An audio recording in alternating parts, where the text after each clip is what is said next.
ಕಟ್ಟುನಿಟ್ಟಿನ ಸೂಚನೆಯನ್ನು ಕೊಟ್ಟಿದ್ದೀವಿ.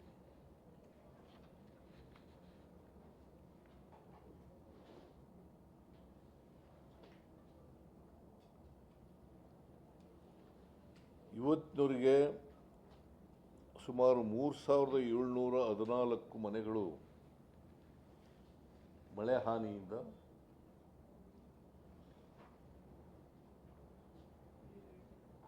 ನಷ್ಟಕ್ಕೊಳಗಾಗಿದ್ದಾವೆ. 3714 ಮನೆಗಳು. ಇವುಗಳಿಗೆಲ್ಲ SDRF ನಾರ್ಮ್ಸ್ ಪ್ರಕಾರ ಕೊಡಿ ಅಂತ ಹೇಳಿದ್ದೀವಿ, ಪರಿಹಾರ ಕೊಡಿ ಅಂತ ಹೇಳಿದ್ದೀವಿ. ಮತ್ತು ಪರಿಹಾರ ಕೊಡಲಿಕ್ಕೆ DC ಗಳ ಹತ್ರ ಸುಮಾರು 783.69 ಕೋಟಿ ರೂಪಾಯಿ ಅವರ PD ಅಕೌಂಟ್ನಲ್ಲಿದೆ. 783,69,00,000 ರೂಗಳು ಅವರ PD ಅಕೌಂಟ್ನಲ್ಲಿ ಈಗಾಗಲೇ ಇದೆ. ಆ್ಯಸ್ ಆನ್ ಟುಡೇ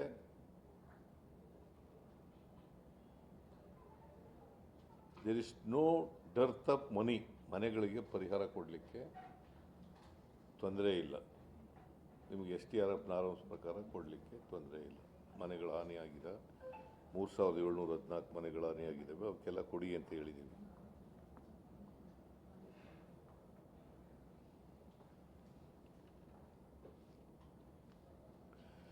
ಆಮೇಲೆ ಡೆಂಗ್ಯೂ ಜ್ವರ,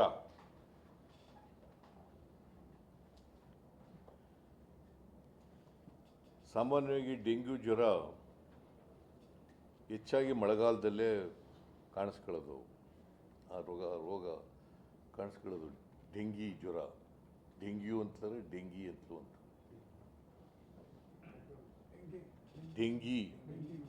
ಡೆಂಗ್ಯೂ ಅಂತಲೂ ಕರೀತಾರೆ, ಡೆಂಗಿ ಅಂತಲೂ ಕರೀತಾರೆ.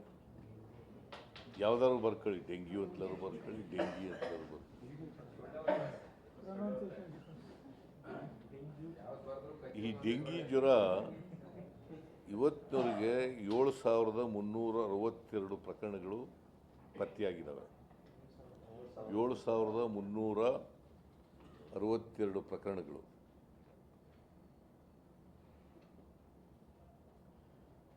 ಅದರಲ್ಲಿ ಪಾಸಿಟಿವ್ ಆಗಿರ್ತಕ್ಕಂಥದ್ದು, ಡೆಂಗಿ ಪಾಸಿಟಿವ್ ಆಗಿರ್ತಕ್ಕಂಥದ್ದು 703.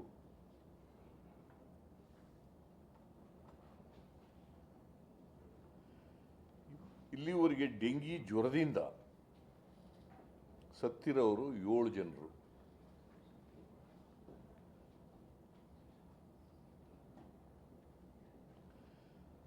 ನಾನು ನಿನ್ನೆ ಟೆಕ್ನಿಕಲ್ ಕಮಿಟಿ ಮೀಟಿಂಗು ಕೂಡ ಮಾಡಿದ್ದಾರೆ. ಟೆಕ್ನಿಕಲ್ ಪರ್ಸನ್ಸ್ ಇದ್ದಾರಲ್ಲ, ಇದ್ರ ಬಗ್ಗೆ ಪರಿಣಿತರು, ಅವ್ರದ್ದು ಮೀಟಿಂಗ್ ಮಾಡಿದ್ದಾರೆ.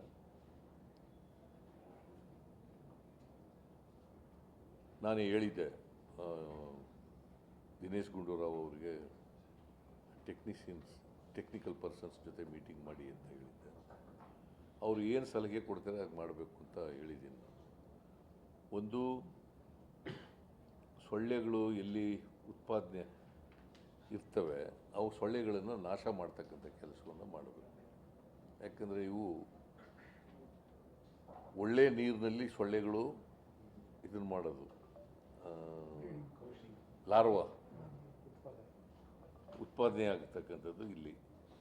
ಈ ಇದರಲ್ಲಿ ಡ್ರಮ್ನಲ್ಲಿ ನೀರಿಡ್ತೀವಿ, ಪಾತ್ರೆಗಳಲ್ಲಿ ನೀರಿಡ್ತೀವಿ, ಇನ್ನೆಲ್ಲೋ ಸ್ಟೋರೇಜ್ ಮಾಡಿರ್ತೇವೆ, ಹಳ್ಳಗಳಲ್ಲಿ ನೀರು ನಿಂತಿರ್ತದೆ, ಅಲ್ಲಿ ಒಳ್ಳೆ ನೀರಿದ್ರೆ ಎಲ್ಲ ಕಡೆ ಮಾಡ್ತವೆ. ಈ ಸೊಳ್ಳೆ ಕಚ್ಚೋದ್ರಿಂದ ಬರೋದು ಇವು. ಈ ರೋಗ ಸೊಳ್ಳೆ ಕಚ್ಚೋದ್ರಿಂದ ಬರೋದು, ಒಬ್ಬರಿಂದ ಒಬ್ರಿಗೆ ಹರಡ್ತಕ್ಕಂಥ ರೋಗ ಅಲ್ಲ ಇದು. ಈಗ ಸೊಳ್ಳೆ ಕಚ್ಚಿ ಡೆಂಗಿ ಜ್ವರ ಬಂದಿದ್ರೆ ಇನ್ನೊಬ್ಬನಿಗೆ ಹರಡಲ್ಲ ಅದು. ಅದಕ್ಕೆ ನಾನು ಏನು ಹೇಳಿದ್ದೀನಿ ಅಂದರೆ, ಹೆಲ್ತ್ ಡಿಪಾರ್ಟ್ಮೆಂಟ್ನವರಿಗೆ ಪ್ರತಿ ಜಿಲ್ಲೆಯಲ್ಲಿ ಒಂದು 10 ವಾರ್ಡ್ಸ್ನ ಡೆಂಗಿ ಜ್ವರ ಬಂದವರಿಗೇ ರಿಸರ್ವ್ ಮಾಡಿ ಅಂತ ಸಲಹೆ ಕೊಟ್ಟಿದ್ದೀನಿ. ಪ್ರತಿ ಜಿಲ್ಲೆಯಲ್ಲಿ ಪ್ರತಿ ಜಿಲ್ಲಾ ಆಸ್ಪತ್ರೆಯಲ್ಲಿ.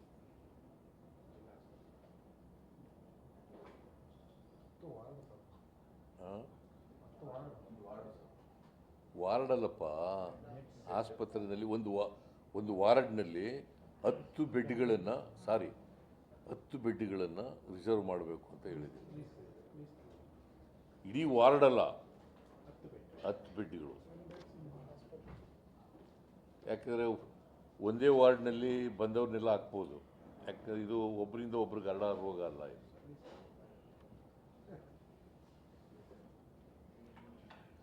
ಆಮೇಲೆ ಜಿಲ್ಲಾ ಮಟ್ಟದಲ್ಲಿ ಒಂದು ಟಾಸ್ಕ್ ಫೋರ್ಸನ್ನು ಮಾಡಿ ಅಂತ ಹೇಳಿದ್ದೀನಿ.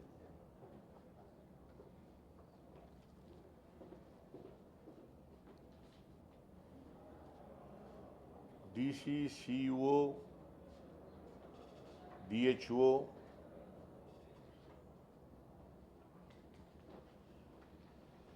ಅವರೆಲ್ಲರೂ ಕೂಡ ಇದ್ರ ಬಗ್ಗೆ ಪ್ರತಿನಿತ್ಯ ಮೀಟಿಂಗ್ ಮಾಡಿ ಈ ಟಾಸ್ಕ್ ಫೋರ್ಸ್ ಜೊತೆ ಸಂಪರ್ಕ ಇಟ್ಕೊಂಡು ಏನು ಕೆಲಸ ಮಾಡಿದ್ದಾರೆ ಅಂತಕ್ಕಂಥದ್ದನ್ನು ಮಾಡಬೇಕು ಅಂತೇಳಿ DC-ಗಳಿಗೆ, CO-ಗಳಿಗೆ ಸೂಚನೆ ಕೊಟ್ಟಿದ್ದೀನಿ. ಆಮೇಲೆ ಈ ಸ್ಲಮ್ನಲ್ಲಿ ವಾಸ ಮಾಡ್ತಕ್ಕಂಥವ್ರಿಗೆ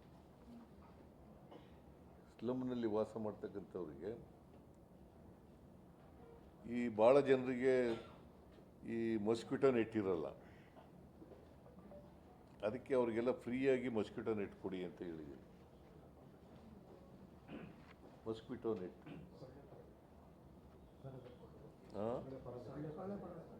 ಸೊಳ್ಳೆ ಪರದೆ, ಕನ್ನಡದಲ್ಲಿ ಸೊಳ್ಳೆ ಪರದೆ ಅಂತ ಬರ್ಕೊಳ್ಳಿ. ಸೊಳ್ಳೆ ಪರದೆ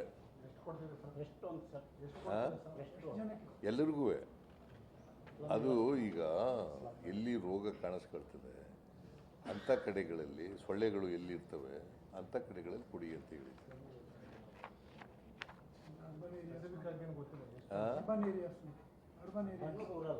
ಏನು?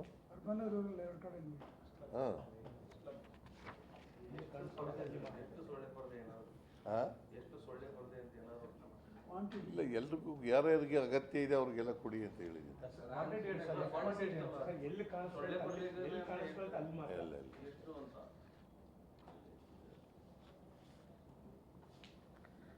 ಆಮೇಲೆ ಶಿಕ್ಷಣ ಕ್ಷೇತ್ರ ಚರ್ಚೆ ಮಾಡಿದ್ದೀವಿ. ಕಳೆದ ಬಾರಿ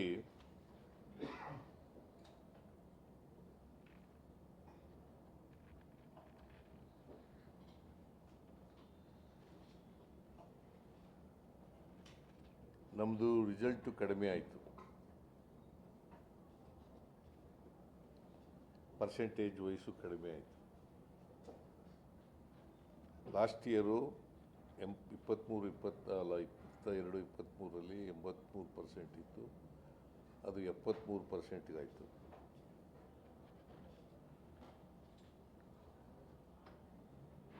ಯಾಕೆ ಕಡಿಮೆ ಆಯಿತು ಅಂತಂದರೆ ಈ ಕಾಪಿ ಹೊಡೆಯೋದನ್ನು ನಿಲ್ಲಿಸ್ತಕ್ಕಂಥ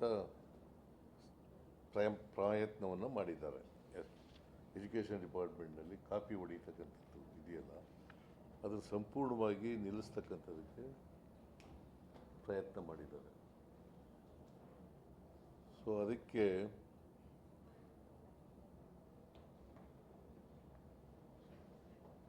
ಪರ್ಸೆಂಟೇಜ್ ಕಡಿಮೆ ಆಯಿತು ಅಂತ ಅವರು ಕೊಡ್ತಕ್ಕಂಥ ಕಾರಣ. ನಾನು ಆದರೂ ಕೂಡ ಭಾಳ ಸ್ಟ್ರಿಕ್ಟಾಗಿ ಹೇಳಿದ್ದೀನಿ, ಯಾವ ಜಿಲ್ಲೆಯಲ್ಲಿ ಕಡಿಮೆ ಆಗ್ತದೆ ಆ ಜಿಲ್ಲೆಯಲ್ಲಿ CO-ಗೆ, DDPIಗೆ, BEO-ಗೆ ಅವರು ಜವಾಬ್ದಾರರಾಗ್ತಾರೆ, ಅವ್ರ ಮೇಲೆ ಕ್ರಮ ತಗೊಳ್ತೀವಿ ಅಂತ ಹೇಳಿದ್ವಿ. ಯಾಕಂದರೆ ಮೊನ್ನೆ ನಾನು ವಿಜಯನಗರಕ್ಕೆ ಹೋಗಿದ್ದೆ, ರಿವ್ಯೂ ಮಾಡ್ತಾ ಇದ್ದೆ. ಬಳ್ಳಾರಿ, ವಿಜಯನಗರ ಅಲ್ಲಿ ಹೋದಾಗ DDPI ಭಾಳ ಕಡಿಮೆ ಆಗಿಬಿಟ್ಟಿತ್ತು. ಅಲ್ಲಿ ಸುಮಾರು 22.7% ಆಗಿಬಿಟ್ಟಿತ್ತು ಪರ್ಸೆಂಟೇಜ್ ವೈಸ್. ಸೊ ಅದಕ್ಕೆ ಆ DDPI ಸರಿಯಾಗಿ ಉತ್ತರ ಕೊಡಲಿಲ್ಲ. ಯಾಕೆ ಕಾರಣ ಏನು ಅದಕ್ಕೆ ಹೇಳಲಿಲ್ಲ. ಅದಕ್ಕೆ DDPIನ ಸಸ್ಪೆಂಡ್ ಮಾಡಿದೆ ಅಲ್ಲಿ. ಆಮೇಲೆ CEO ನೋಟಿಸ್ ಕೊಡಿ ಅಂತ ಹೇಳಿದೆ.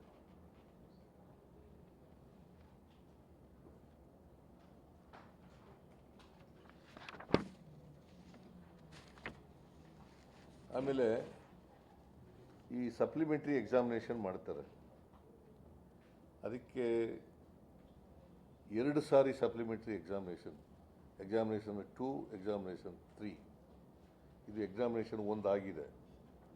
ಎಕ್ಸಾಮಿನೇಷನ್ 2 ಆಯಿತು. ಈಗ ಎಕ್ಸಾಮಿನೇಷನ್ 3 ಅದರಲ್ಲಿ ಎಷ್ಟು ಜನ ಅವಕಾಶ ಕಲ್ಪಿಸ್ಕೊಡ್ಬೇಕು ಅನ್ನೋ ಕಾರಣಕ್ಕೋಸ್ಕರ ಈಗ ಭಾಳ ಪಾಸ್ ಮಾಡಿದು ಮನೇಲೇ ಇದ್ದರೂ ಸಪ್ಲಿಮೆಂಟ್ರಿ ಅಂತ ಎಕ್ಸಾಮಿನೇಷನ್ ಇರ್ತಿತ್ತು. ಒಂದು 6 ತಿಂಗಳಿಗೆ ಒಂದು ಮಾಡೋರು, ಆಮೇಲೆ ಮಾಡ್ತಿಲ್ಲ. ಅದಕ್ಕೆ ನಾನು ಈಗ ಎಕ್ಸಾಮಿನೇಷನ್ 2, ಎಕ್ಸಾಮಿನೇಷನ್ 3 ಮಾಡಿ ಎಷ್ಟು ಜನಕ್ಕೆ ಸಾಧ್ಯ ಆಗ್ತದೆ ಅಷ್ಟು ಜನಕ್ಕೆ ಅವಕಾಶ ಕಲ್ಪಿಸ್ಕೊಳ್ಳೋಣ. ಯಾರು ಪರೀಕ್ಷೆ ತಗೊಳ್ತೀವಿ ಅಂತ ಬಯಸ್ತಾರೆ ಅವ್ರಿಗೆಲ್ಲ ಕಲ್ಪಿಸ್ಕೊಳ್ಳೋಣ ಅಂಥೇಳಿ ಆ ಅವಕಾಶನೂ ಕೂಡ ಕಲ್ಪಿಸ್ಕೊಟ್ಟಿದ್ದೀವಿ. ಆಮೇಲೆ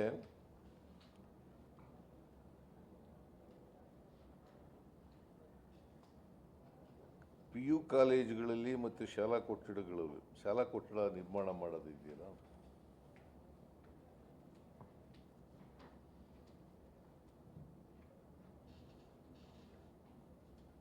ಸ್ವಲ್ಪ ವಿಳಂಬ ಅದು ಇದಾಗಿದೆ.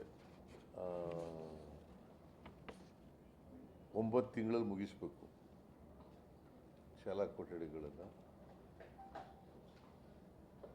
ಅದಕ್ಕೆ ಬಾಕಿ ಉಳಿದಿರ್ತಕ್ಕಂಥವು ಅವೆಲ್ಲನೂ ಕೂಡ ಡಿಸೆಂಬರ್ ಒಳಗಡೆ ಮುಗಿಸಬೇಕು.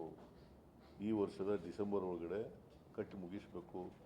ಸುಮಾರು 9,811 ಶಾಲಾ ಕಟ್ಟಡಗಳು, ಅದರಲ್ಲಿ 1,000 PU ಕಾಲೇಜುಗಳ ಕೊಠಡಿಗಳು ಸೇರಿದ್ದಾವೆ.